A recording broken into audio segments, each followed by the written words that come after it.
Let's next talk about ethics based on scientific knowledge. Ethics and science go hand in hand, and as science progresses, ethics may also change. The main goal in implemented technology should be the improvement in quality of life, not just industrial gain. In the next skit, Bill's job is clearly not secure due to new technologies in the workplace. So, was it ethical for his company to buy all these new machines when the workers would be affected? What's up, man? How's work? That's alright. That's looking up for you. It's been alright. Same old, same old. We're getting these new machines, though. Yeah? On the assembly line. Basically gonna make my job like 10 times easier. Really? Basically just have to sit there and watch the machine do all the work now. Really? Yeah, it's gonna be great. Is it, what happens if anything goes wrong? What are you gonna do? I have no idea. I don't know.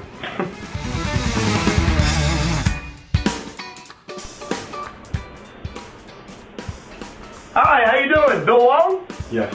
Hi, I'm Craig Jenkins. I'm from an outside consulting firm, and we're going to be doing employee evaluations. Nice to meet you, Mr. Jenkins. Okay, so I got called in here by your superiors, and I was just going to ask you a few things about your job. Yeah, no problem. So how do you like your job? How's it going? It's great. Yeah, everything's going real well. Running smoothly. Okay, good. So I've heard that you've got a lot of new machines in the plant, and your superiors are trying to cut some people to make it more efficient, and because the machines are doing much of their jobs now. What do you feel about this? I feel like everything's running pretty smoothly. I think I'm still a pretty big asset to this company. I know a lot about all the machinery and everything. Okay. Well, I've been called in here because I feel your job may be in security. What do you feel like you actually do these days with these new machines? Do you feel like you actually even have a job really anymore, or what do you feel? I work in the manufacturing department. Okay, so what do you do? I usually just sit there and watch the machines and make sure everything's going okay. And if there's a problem, I'm always right there to Has fix there it. ever been a problem before? Not yet, but if there is, I'll be the guy to fix it.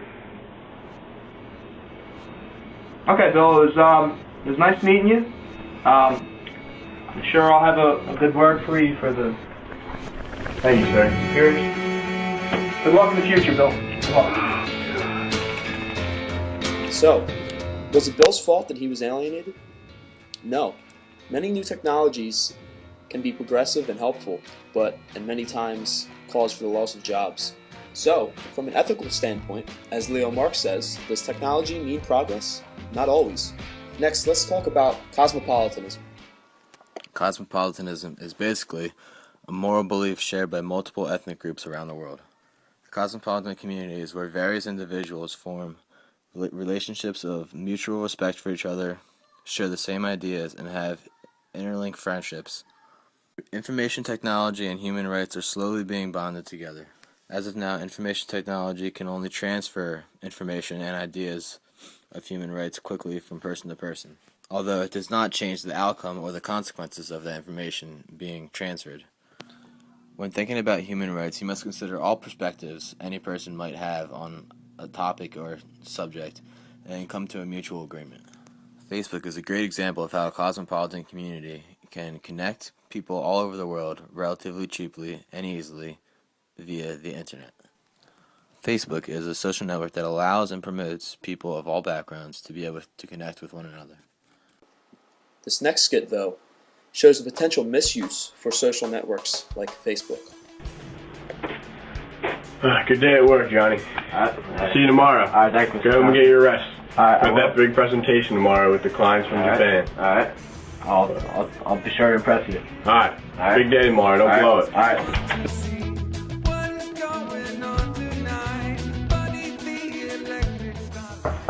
Come in.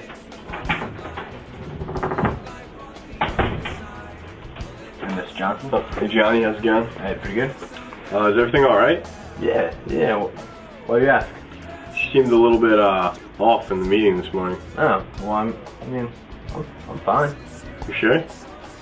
Yeah. I mean, you're a little bit sluggish, and your breath kind of smells of alcohol, and you're still wearing the same clothes you were wearing yesterday. So, what were you up to last night? Nothing. Well, I was getting a little suspicious, and I decided to take a look at your Facebook, and I kind of found this. Party till it started to get rating. Another Booze, Sharpie markers. It's not good.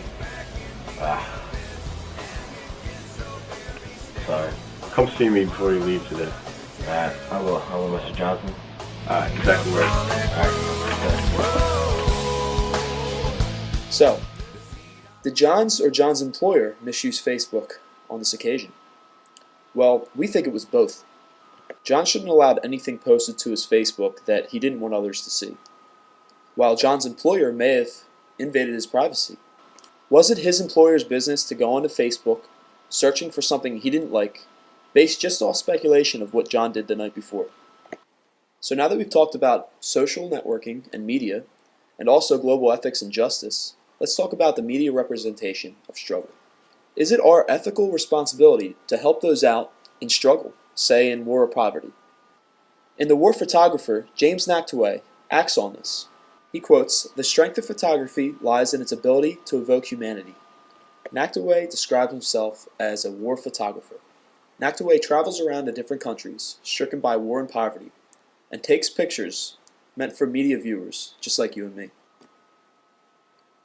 Again, he quotes, "The main purpose of my work is to appear in the mass media.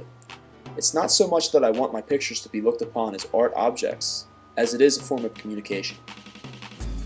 Social media is very important because how could Nachtwey show us these images if it wasn't for social media? How could we even have ethical consideration for these people? Nachtwey says, we must look at it. We're required to look at it. We're required to do what we can about it. If we don't, who will? So, are these media representations of war and poverty helpful to the people that we see in these pictures? Well, we can only hope so, and do as much as we can, even if it only means showing these pictures to the world. We must do to others as we'd like to be done to ourselves. We must feel towards others as we'd like to be felt towards ourselves. These ideas of cosmopolitanism, ethics, and justice will overall help to create a better world.